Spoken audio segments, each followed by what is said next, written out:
இல்ல, எனக்கு அந்த கருத்து கணிப்புகள் பற்றி எல்லாம் ஒன்றும் தெரியாது.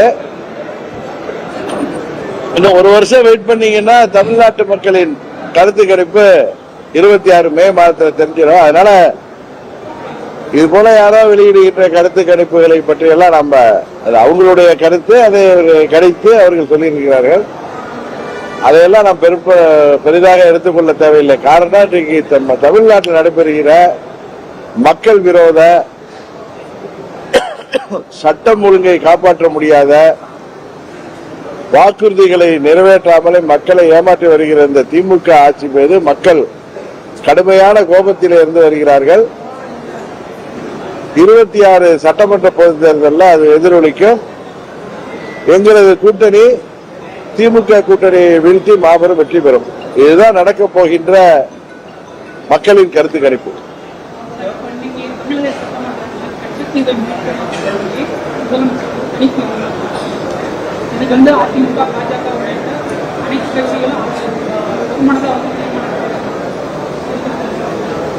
தமிழ்நாட்டில் உள்ள 8 கோடி பேரும் கச்சத்தீவை 74 தாரை வார்த்த பொழுது மௌனியாக இருந்த பழைய முதல்வர் மறைந்த திரு கருணாநிதி அவர்கள் தான் என்பது எல்லோருக்கும் தெரியும். இன்றைக்கு அவரது மகன் திரு ஸ்டாலின் அவர்கள், திரு கருணாநிதி அவர்களின் புதல்வர் திரு ஸ்டாலின் அவர்கள் ஆட்சி பொறுப்பில் இருக்காரு. இன்றைக்கு ஆட்சி 21 கிட்டத்தட்ட 4 ஆண்டுகள் ஆக போகுது. தேர்தல் அறிக்கையிலேயே 2021 தேர்தல் அறிக்கையிலே எங்க அப்பா மௌனியாக இருந்து இழந்த கச்சத்தீவை அன்றைக்கு இந்திரா காந்தி அம்மையாருக்கு பயந்து கொண்டு, வழக்குகளுக்கு பயந்து கொண்டு மௌனம் சாதித்து எங்க அப்பா அவர்கள் தாரை வார்த்த கச்சத்தீவை மீட்டெடுப்போம்னு அவர் தேர்தல் அறிக்கையில் சொல்லியிருந்தார். 4 வருடம் கழிச்சு, இந்த 4 வருடமா இவர்கள் செய்த தவறுனால நமது மீனவ சொந்தங்கள் கடல்ல மீன் பிடிக்க முடிய கூட வழி இல்லாமல் அவங்க ஜீவாதார பிரச்சனைக்காக இலங்கை ராணுவத்தாலையும் அங்குள்ள கொள்ளையர்களாலையும் தாக்கப்பட்டு கடல் சிறையில வாடி அவர்களை மீட்டெடுப்பது தொடர்ந்து மத்திய அரசுக்கு ஒரு வேலையாக இருக்கிறது. இது போன்ற ஒரு தவறான முடிவு அன்றைக்கு எடுத்துக்கப்பட்ட காரணத்தினால் அன்றைக்கு அதை எதிர்க்க வேண்டிய திமுக அன்றைக்கும் ஆட்சியில் இருந்தது.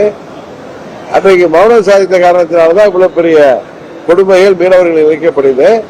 அதனால தமிழ்நாட்டில் உள்ள அனைவருமே கச்சத்தீவு மீட்கப்பட வேண்டும் என்பதில் எல்லோரும் ஆதரவாக இருப்பாங்க. இதுல மற்ற கட்சிகள் சட்டமன்றத்தில் ஆதரவு அளித்ததுங்கிறத தாண்டி தமிழ்நாட்டு மக்களே மத்திய அரசு அதை மீட்க வேண்டும், அது கொடுத்தது தவறு என்பதை சுட்டிக்காட்டி வருகிறார்கள். மத்திய அரசு அதை மீட்டு தர வேண்டும் என்பதுதான் எல்லோருடைய விருப்பம்.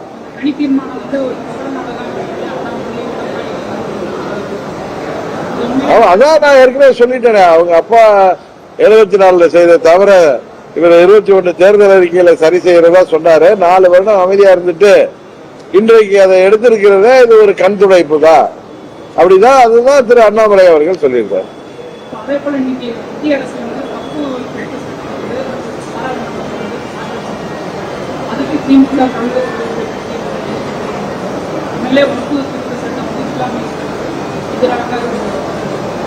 இல்ல, அந்த வக்ஃபு சட்டத்துக்கு தான் இஸ்லாமிய சொந்தங்களுக்கு எதிராக இருப்பதாக இவர்கள் பேசி வருகிறார்கள் எதிர்கட்சிகள்.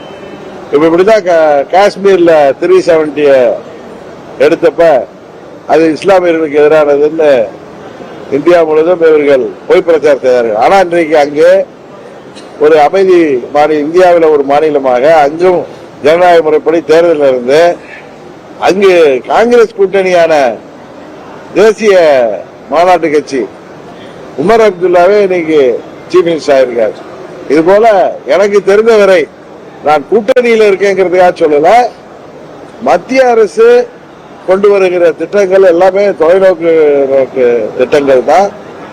இந்தியாவில் உள்ள அனைத்து தரப்பு மக்களுக்கும் பொதுவான சட்டங்கள் தான், எல்லோரும் யாரையும் பாதிக்காத சட்டங்கள் தான்.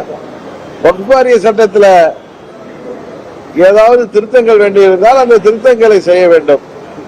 அதுல இஸ்லாமிய பெருமக்கள் எதிர்பார்க்கின்ற திருத்தங்களை செய்ய வேண்டுமே தவிர அந்த வக்ஃபு சொத்துக்களை பாதுகாப்பதற்கான சட்டமாகத்தான் அது பெரும்பாலான இஸ்லாமியர்களும் பார்க்கிறார்கள். தேனி மாவட்டத்தில் மட்டும்தான் 5 மாவட்ட விவசாயிகள் நீராதாரம் விழிப்பறியாது. இதுல தமிழகத்துக்கும் கேரளத்துக்கும் பல முரண்பாடுகள் இருக்கு. இப்போ தொகுதி வரையில பாத்தீங்கன்னா தமிழக முதல்வரும் கேரள முதல்வரும் ஒன்றிணைந்து பாத்தீங்கன்னா தொகுதி வரைக்கு எதிரான விஷயங்கள் இறங்கி பார்க்கணும்.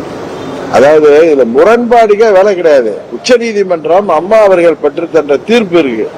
உச்ச நீதிமன்ற தீர்ப்புக்கு அப்புறம் முரண்பாடுங்கிறதெல்லாம் நீதிமன்ற அவமதிப்பாக. அந்த அணை பலமாக இருக்கு. அந்த அணையில 152 அடி வரை நீரை நிறுத்தலாம். இப்பொழுது அந்த அணையை பாதுகாப்பாக இருக்கிறது என்றுதான் உச்ச நீதிமன்ற தீர்ப்பு சொல்லியிருக்கு. அதை கேரளாவில் உள்ள கம்யூனிஸ்ட் ஆட்சி மாத்திரம் இல்ல, திமுகவின் கூட்டணியான காங்கிரஸ் அங்கே இருக்கிறார்கள். முதலமைச்சர் தொகுதி அறைவரை பற்றி எந்த ஒரு திட்டமுமே எந்த ஒரு இறுதி முடிவுமே எடுக்காததுக்கு முன்பே இவர் புலி வருதுன்னு சொல்லி இந்த ஆட்சியின் அவலங்களை திசை திருப்புறதுக்காக தான் அந்த கூட்டம் போட்டிருக்காரு.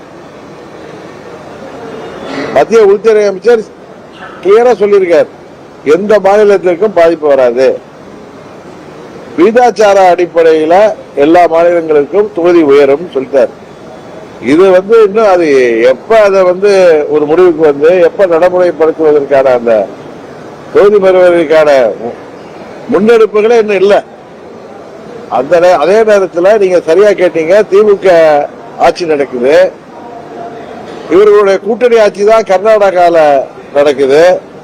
இவர்களுடைய கூட்டணியான கம்யூனிஸ்ட் கட்சி தான் கேரளாவில் ஆட்சி பொறுப்புல இருக்காங்க.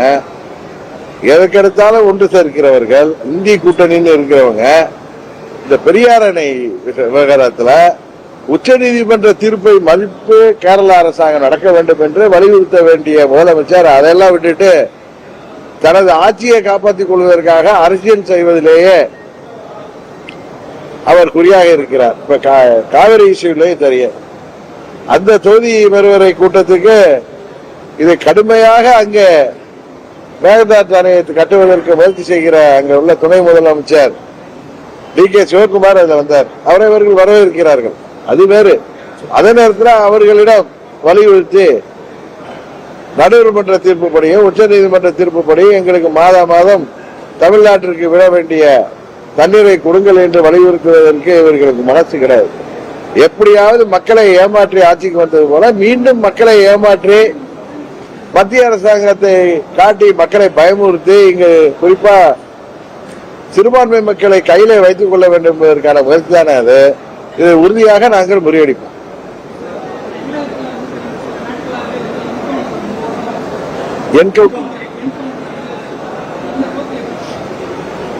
இல்ல, தமிழ்நாட்டில் சட்டம் ஒழுங்கு சந்திச்சிருக்குது. கஞ்சா, ஹெராயின் மற்றும் போதை மாத்திரைகள், போதை சாக்லேட் பட்டி தொட்டி எல்லாம் பரவி கிடக்கு. பள்ளி செல்கிற மாணவர்களே வடிவ நெருப்ப கட்டிட்டு தாய்மார்கள் அனுப்ப வேண்டிய சூழ்நிலை. போதை கலாச்சாரம் பெருகி போய் கூலிப்படைகள் 5000த்திற்கும் 10,000த்திற்கும் யாரை உயிரையும் எடுக்கின்ற சூழ்நிலை இன்றைக்கு தமிழ்நாட்டிலே அதிகரித்து வருகிறது. தினமும் தொலைக்காட்சியை பார்த்தா காலம்பரை 6 மணி தொலைக்காட்சி ஆன் பண்ணாலே எங்கேயாவது கொலைகளும் கற்பழிப்புகளும், குறிப்பா பள்ளி செல்கின்ற மாணவிகளுக்கு வீட்டில் இருக்கிற மூதாட்டிகள் வரை யாருக்குமே பாதுகாப்பு இல்லாத சூழ்நிலை இருக்கு. காவல்துறை ஏவல் துறையா இந்த அரசாங்கம் கையை கட்டி போட்டு வச்சிருக்கு. அதையும் மீறி சில என்கவுண்டர் நடக்கிறத சட்டத்திற்கு புறம்பாக வன்முறை கையில் எடுப்பதை நான் சரின்னு சொல்ல. அதே நேரத்தில் சில நேரங்களில் சில ஆபரேஷன் தேவைப்படுதான் செய்யுது. அப்பொழுதாவது இது போன்ற கொடுமையான இந்த குற்றவாளிகள், குற்றம் செய்ய நினைப்பவர்கள் திருந்துவார்களா என்பதைத்தான் நான் பார்க்க வேண்டும்.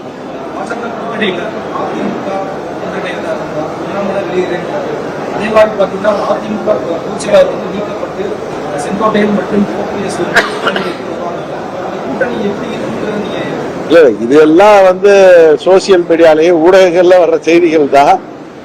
இது வெறும் யூகங்களோ யாரோ சில பேர்கள் ஏதோ தகவல்கள் அடிப்படையில செய்திகளாக என்று செய்திகள் தான் போடுறாங்க, என்று தகவல் தான் போடுறீங்க. இந்த தகவல்களுக்கெல்லாம் நான் பதில் சொல்ல முடியாது.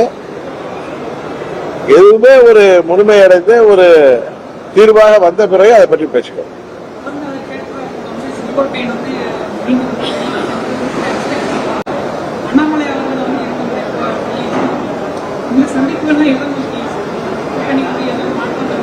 இல்ல, திரு அண்ணாமலை அவர்கள் தமிழ்நாடு பாரதிய ஜனதா கட்சியின் தலைவர். அவர் டெல்லிக்கு செல்வதா இங்க மத்திய உள்துறை அமைச்சரையோ பாரதிய ஜனதா கட்சியின் தேசிய தலைவரையோ சந்திப்பதுங்கிறது ரெகுலரான ஒரு நடவடிக்கை தான்.